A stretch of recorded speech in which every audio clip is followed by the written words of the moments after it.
Chair Powell, in the 6.5 years since you said trust the banks to regulate themselves, how many of the 10 biggest banks have put policies in place to delay annual bonuses for this broader group of critical employees whose risk-taking could endanger the bank?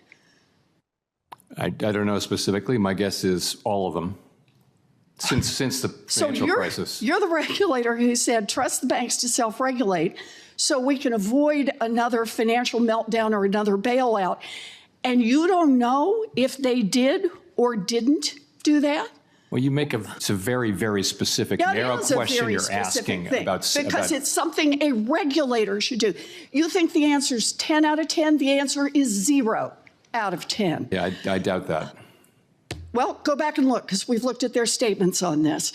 Another thing the proposed rule would do is require the banks to consider flat out banning bonuses and bonus pay for executives who took risks that threatened the stability of the bank.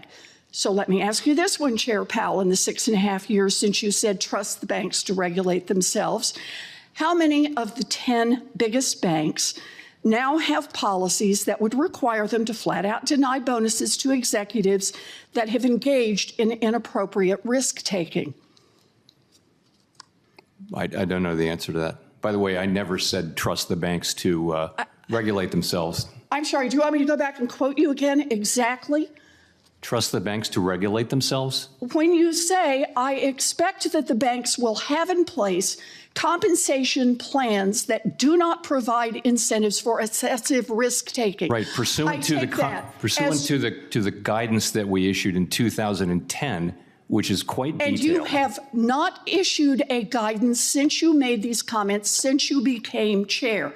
And how many banks have actually put in place the regulations that you said, I expect the banks will have in place?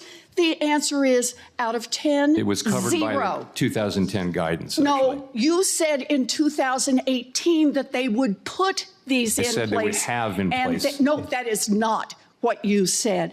So look, Chair Powell, the last guidance on this subject, as you say, was in 2010, which is before you were at the Fed. The Fed has now refused to join the other financial regulators in finalizing a rule implementing Section 956 as Congress directed. So my question has been, how many of the 10 biggest banks have done this? And the answer is 0. Dodd-Frank was passed 14 years ago. There are still no rules to stop banks from rewarding executives' risky behavior. When you were asked about these Section 956 rules or lack of rules in March of this year, you said, quote, that you wanted to understand the problem we're solving before proposing a rule. Chair Powell, the law does not say Jerome Powell, in his infinite wisdom, should decide if we have a problem with executive compensation. The law passed 14 years ago says executive pay is a problem that threatens the stability of our economy, so write the rules to rein them in. Finally, the other financial regulators have proposed such a rule, but the Fed has not joined. Chair Powell, I understand why the 10 biggest banks in the country like your approach. You let them do whatever they want, but you don't work for the giant banks. You work for the American people. I urge you to do your job.